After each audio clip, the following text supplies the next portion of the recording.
Welcome to another episode of Commercial Property Roadshow.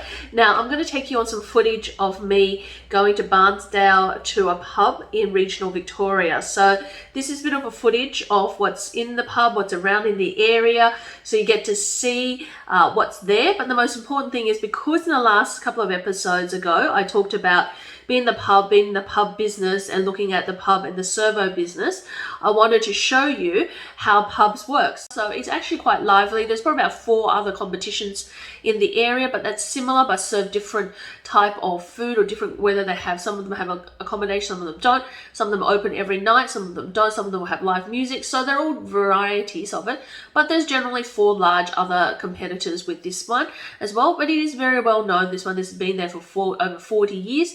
The area is actually growing, and it is in Gippsland. It is part of the Metro Hub and Business Hub in Gippsland. Look, there's lots of things happening in that area, but the main thing is the functionality of the pub, whether it's going strong or not. It's had the same management now for the last 6 years, so it's been doing pretty well, and it's growing over time.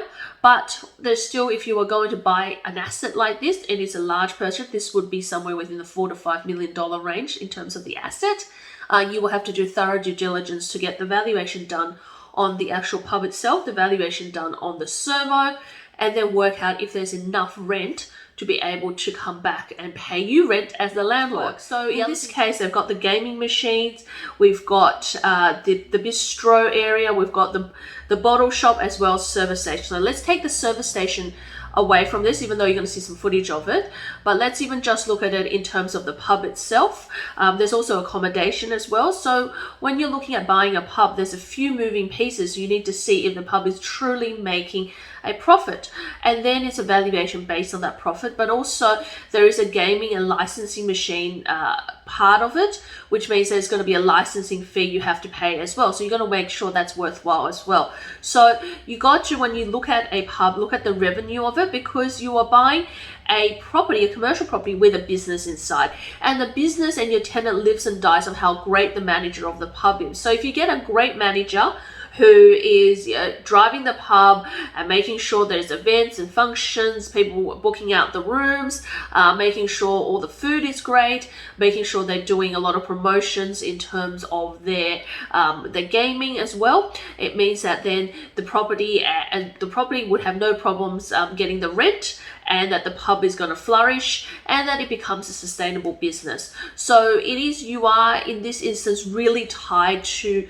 the property. It's the property and the business itself. So you can't really separate the two, which means when you go for a lend, the bankers want to see some financials of the pub and the business as well when they're lending to you, because they need to know if the tenant is going to make enough money to be able to afford the rent. So that's one of the big things to look at when you are buying a pub. It's very different. Your tenant is not the third party. Your tenant is actually actively involved in the actual property, and their livelihood is paramount to you and where they're able to pay the rent. But of course, if you want to look at it in terms of how that works in the commercial property space and how different that is, well, normally when you buy a property in the commercial property space, you're buying the property with the tenant inside. The tenant's operating their business, but if the tenant goes bust, or if you have to replace that tenant with something else, so let's say you have industrial property and you have a tenant, and the tenant is, like, say, their carpentry tenant. If they move out, you can replace them with a bathroom kitchen tenant. You can replace them with an electrical tenant. You can replace them with a mechanic. It doesn't mean that you are tied to that tenant if something happens to that tenant. But in the pub and the club business, it's very different. In the motel business, if that's all wrapped into a tavern business, what happens is, if your tenant doesn't work, if the tenant is not achieving their optimal sales, they're not maximizing everything, they're not going to be able to afford the rent. And then you're kind of stuck in a place where if they can't afford the rent, you can't let them go, because if they let them go, you have to find a replacement to run the pub, and the replacement coming in may not be much better, or if they are coming in, it still may take a little while before the business picks up and they can pay you rent. So it's very much tied in together, unlike your normal commercial transaction. So that's something to really think about when you look at buying into the pub tavern business.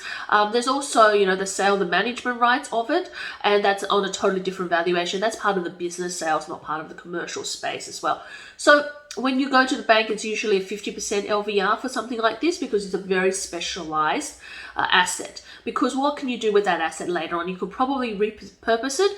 Sometimes old pubs or taverns are used for restaurants and function centers. Sometimes they're repurposed for even people who like the heritage look of them.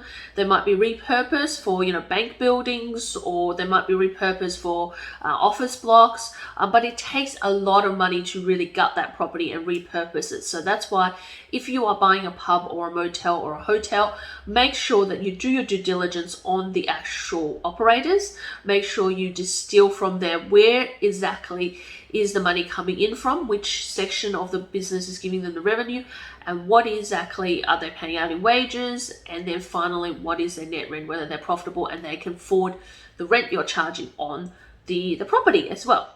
So there's many ways of breaking this up. Like I said, all road leads to Rome.